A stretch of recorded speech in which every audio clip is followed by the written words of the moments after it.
Welcome to the Economist Corporate Network's webcast series, sponsored by Oracle. My name is Vanessa Barchfield. I'm the editor of the Corporate Network in Central and Eastern Europe, the Middle East and Africa. The automotive industry was one of the early victims of the economic crisis. I spoke with Gareth Leather, the EIU's chief automotive analyst, about how the industry will fare as the recovery picks up speed. We talked first about cash for clunkers programs, which he said buffered car makers by stimulating demand last year. Then I asked Gareth about how sales in different regions will fare in 2010. Basically, car sales are very kind of cyclical and correlate very much with how the economy is doing. So what you can expect to see this year is the Asian Pacific countries, especially China and India, doing especially well. After that, probably followed by Latin America, and then it's going to be a mixture of, Western Europe has still got its own problems, especially in places like Greece with sovereign debt crises. The US also have its own problems as well, and so does the UK. So it's going to be very much a mixture, but certainly the kind of fastest growing economies can expect to do the best.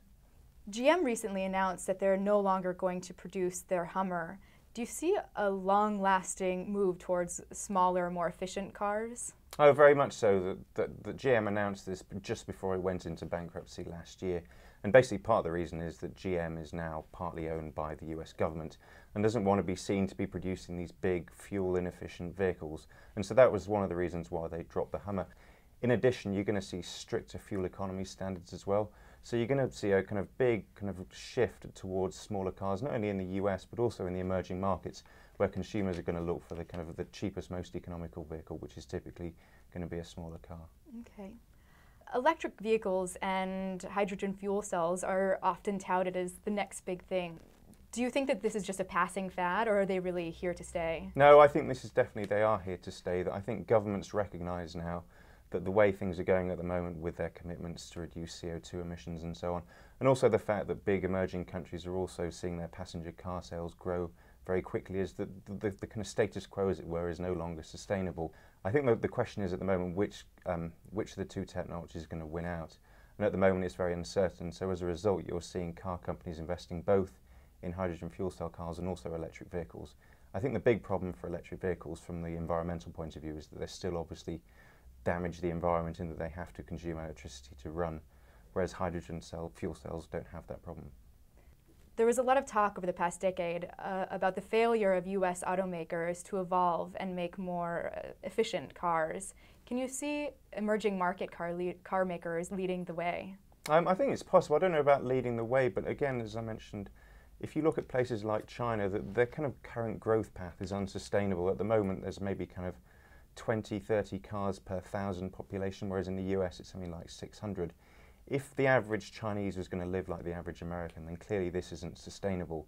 And what you may actually see is that China actually kind of leapfrogs the technology, because at the moment they don't have this kind of infrastructure we have of kind of petrol stations that you see again, across Western Europe and the US. And so they may, instead of having the kind of petrol stations, they're going to have electric fuel stations or something like that. So there is a lot of hope, I think, that if it doesn't happen in the US and Western Europe, it may actually happen in China, that this new investment takes place.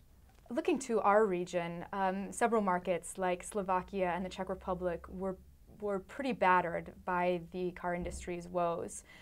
Is their reliance on the industry a blessing or a curse? I think it's a bit of both. I think what being so dependent on the car industry as maybe Slovakia is it exaggerates any volatility. So for example, in the good years of 2007, 2008, you saw Slovakia's economy growing by about 8–10%. Whereas last year, during the kind of bad times, it shrunk by about 5%. So what it does do is it exaggerates any volatility in the normal economic cycle. I think from Slovakia's point of view is that it's going to be very difficult for it to diversify away from being so dependent on the car industry. And that's basically because at the moment they're not in a situation, the economy with the way it is, although it's recovering, to kind of refuse any more investment from the car sector.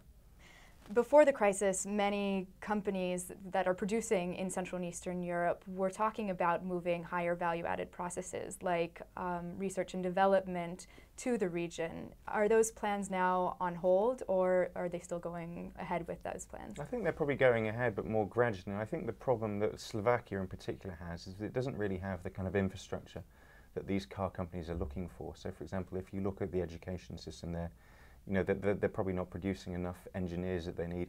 And also the links between university and business isn't really what the car companies are after.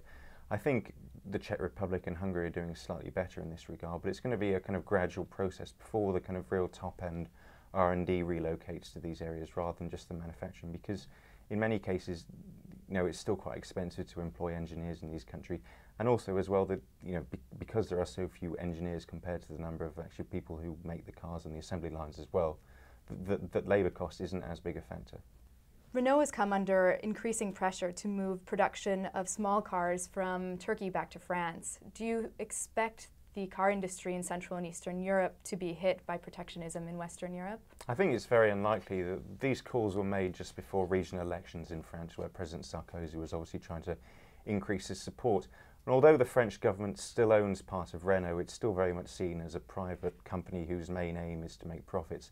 And just because labour costs are so much lower in places like Turkey and Eastern Europe, this trend that you've seen for more cars to be manufactured there is going to increase, I think. And how does demand for cars in Russia compare to the other BRICS? Certainly they're not doing too badly. If you look at kind of overall sales in Russia, they're obviously nowhere near the levels in China, which overtook the US last year as the biggest passenger car market in the world. I think more importantly, it's just the prospects for Russia are nowhere near as bright as they are for the other big emerging markets, and that's mostly because of the factor of the economy is still very much dependent on oil, and the fact also that the population in Russia is still shrinking as well. So until or unless those factors are resolved, then I suspect that Russia will continue to lag behind the other three in terms of its potential at any rate. Okay. Well, thank you, Gareth, for joining us today. It's a pleasure.